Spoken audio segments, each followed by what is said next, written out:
Hey, hola Indomax Indo Magazines. Oke, 3 berita yang mantap jos. Kali ini yang pertama datang dari Indonesia.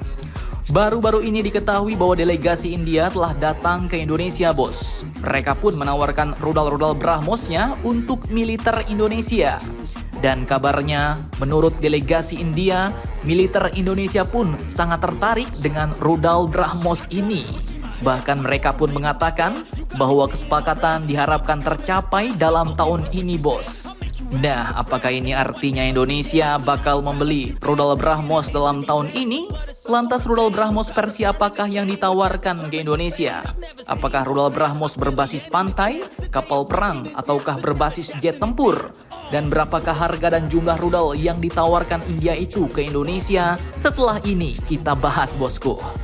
Kemudian berita kedua yang tak kalah sangar, TNI Angkatan Laut pun kini kabarnya tengah membangun konsep strategi perang yang baru, bos. Hal ini pun dilakukan untuk menghadapi perang-perang modern, di mana konsep perang baru ini pun dinamakan dengan nama konsep Network Centric Warfare atau yang disingkat NCW.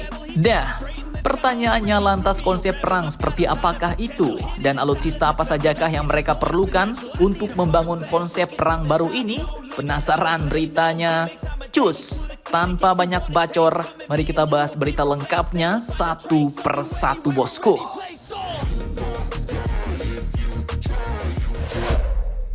Oke, berita pertama datang dari negara Perindavan India untuk Indonesia. Seperti yang kita ketahui, negara India ini pun merupakan salah satu negara dengan militer terkuat di dunia, bos. Di mana posisinya menduduki nomor 4 dunia, bukan kaleng-kaleng. Dan negara ini pun juga sudah mampu memproduksi jet tempurnya sendiri, yaitu jet tempur Tejas. Berita terbarunya kini dikutip dari akun Facebook resmi Marinir TNI Angkatan Laut. Delegasi industri pertahanan India yaitu BrahMos pun baru-baru ini, tepatnya pada Rabu 15 Maret kemarin, telah mengadakan presentasi kepada TNI Angkatan Laut di Jakarta, Indonesia, di mana mereka telah mempresentasikan produk BrahMos Supersonic Missile System untuk pertahanan pantai dan kapal-kapal perang. Bahkan CEO BrahMos yaitu Dr. Sanjeev Kumar Joshi pun turut hadir dalam presentasi ini, di mana tujuan mereka tak lain tak bukan adalah untuk menawarkan rudal-rudal sangar BrahMosnya kepada negara kita Indonesia, khususnya untuk TNI Angkatan Laut, bos.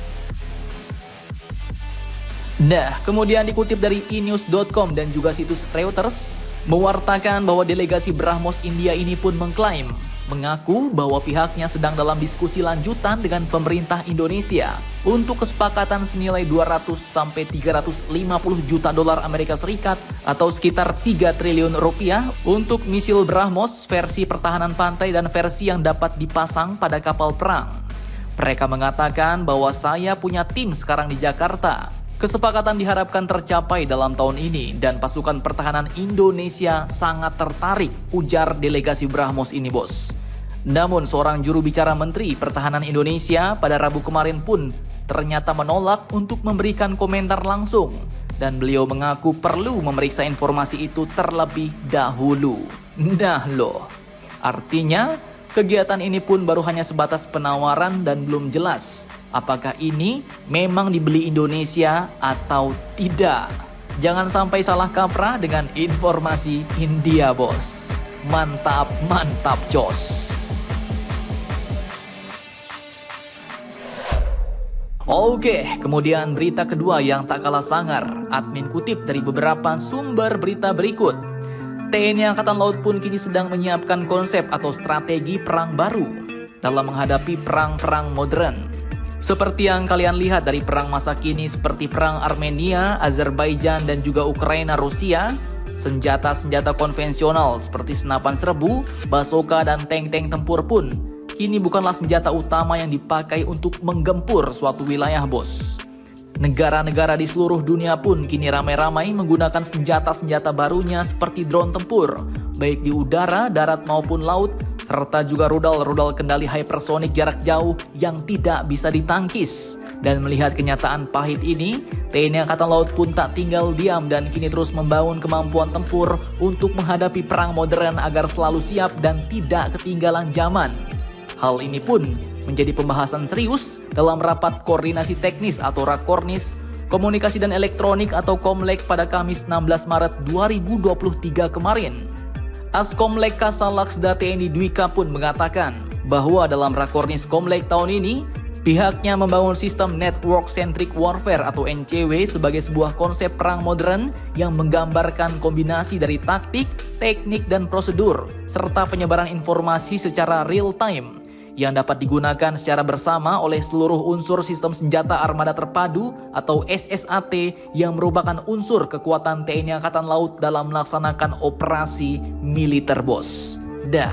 Lantas konsep perang seperti apakah itu? Lanjutkan lagi videonya sampai habis.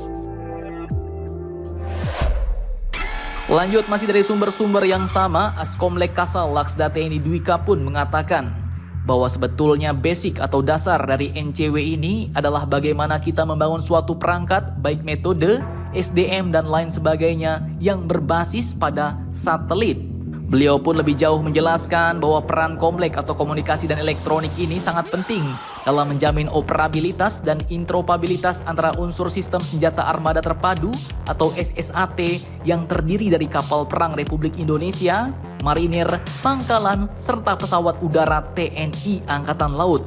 Komlek atau komunikasi dan elektronik ini pun menjamin terintegrasinya seluruh elemen keempat IPP atau Komando Kendali Komunikasi Komputer, Intelijen, Pengamatan, dan Pengintaian dalam membangun sebuah Network Centric Warfare atau NCW sebagai sebuah konsep perang modern yang menggambarkan kombinasi dari taktik, teknik, dan prosedur, serta penyebaran informasi secara real time. Dan saat ini, kita sedang menyiapkan alat-alat komunikasi yang modern dan canggih yang berbasis pada informasi dan teknologi, ujar beliau. Nah, artinya dengan memanfaatkan sistem komputer, militer Indonesia pun nantinya dapat mendapatkan keuntungan yang besar di medan tempur, bos. Karena dengan konsep NCW ini, militer akan mendapatkan data yang cepat dan akurat. Serta walaupun unit militer tersebar secara geografis, namun dengan konsep ini, para pasukan militer baik itu yang ada di darat, yang ada di kapal perang, di pesawat-pesawat, bahkan yang sedang mengendalikan drone pun dapat saling terhubung dengan sistem komunikasi yang saling terhubung. Sehingga ancaman pun dapat di-tackle, dilumpuhkan dengan lebih cepat sebelum memasuki titik vital suatu wilayah. Nah, jadi bagaimana menurut kalian? Jangan lupa komentar, tetaplah kalian barbar dan jangan santuy terus. Demi Indonesia maju, salam Indomax, Indo Magazines.